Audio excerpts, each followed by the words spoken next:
Hey everyone, this is Anurag Ray from PestHumorWarrior.com, and in this video I'm going to talk about can a cricket survive with one leg? Now before we continue this video, don't forget to click on the subscribe button and click notification bell so that you can receive updates about my videos when it is uploaded and also help my channel grow. Now the short answer to this is yes, cricket can definitely survive with one leg because they have 6 legs, and although all of the legs are important to them, they can actually lose their legs when if there is an emergency. So it's a really like a defense mechanism for them that allows them to escape their predators and also allows them to save their life. So it's a really important tricks for the cricket. However, the nymph cricket, who are the small ones, they can actually regenerate their legs. However, the elder ones, I mean the adult ones, cannot actually regenerate the leg. So this is a drawback. So if the cricket actually loses this leg, so then it won't be able to regenerate. If a predator actually attacks a cricket and the cricket ends up losing its legs, then definitely it won't be able to regenerate, and that could be a lot of problematic for the lizard. Survival of the fittest is a very important thing in the wild. So if the cricket has lost its legs, which means it has some kind of disadvantages, and if a creature has some kind of disadvantages in the wild, which means that it is going to come up to him in some ways. And if for that reason, if those disadvantages placed against the cricket, then the cricket can actually die. For example, so while escaping another predator, while its legs are lost, it can be quite difficult, and then for the first time it might have got saved because of the extra legs, but the next time when the predators attack, it will be a game over for the cricket. The second thing that also occurs with the get their legs stuck to some sticky substance. Now there are a lot of sticky substance in the wild, and also there are sticky substance in the human region. There are sticky traps out there. So if they gets trapped over there, let's say, and one of the legs severely gets trapped over there, then they will leave their legs behind just to save their life.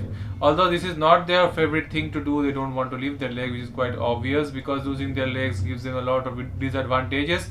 But that will save their life, so they will happily do it if that's gonna save their life, although it may not be the best option for them. They actually have that option. All other creatures may not even have this kind of options. So yes, cricket will lose their legs, and but will still survive, and they will also eat food like the way they were eating back then. Yeah, there can be some problems while they are eating food also, because as you know, the crickets can also be competitive. So if the other crickets are much more healthier than this injured cricket, then it can be quite challenging sometimes for the cricket to actually eat the food also. But that's not much of a big deal over here. The only big deal that can play against the cricket is the predator. If the predator decides to attack the cricket, and then the cricket actually is not able to escape that because it has lost its legs, then it will be a game over here. So it's like a one time, or let's say few times, life-saving trick that can work, but it doesn't always work all the time.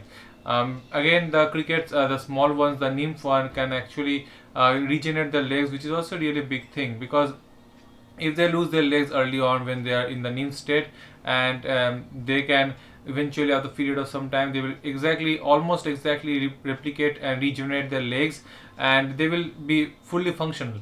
Whereas the big adult ones, since they cannot do it, they will have the disadvantages. So the nymph has the betterment of this, but eventually the nymph will also turn into adult, and after that this won't be possible. But as long as they are nymph, they have this ability to regenerate the legs. And although the nymph are much smaller than the adult, and if a predator actually targets the nymph, then the chances are that the nymph will be eaten by the predator at the first time.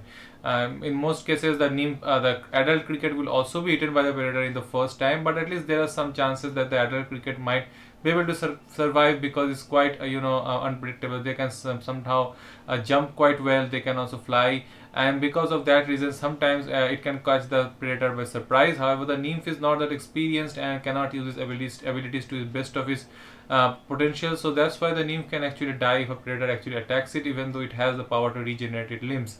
But it won't be helpful if it is eaten by the predator. That's it. I mean, it's not gonna go regenerate inside the predator's stomach. It's not gonna be helpful if it is eaten. But for adult crickets, it's not gonna work for them. For the nymph, however, it can work because they can regenerate the leg.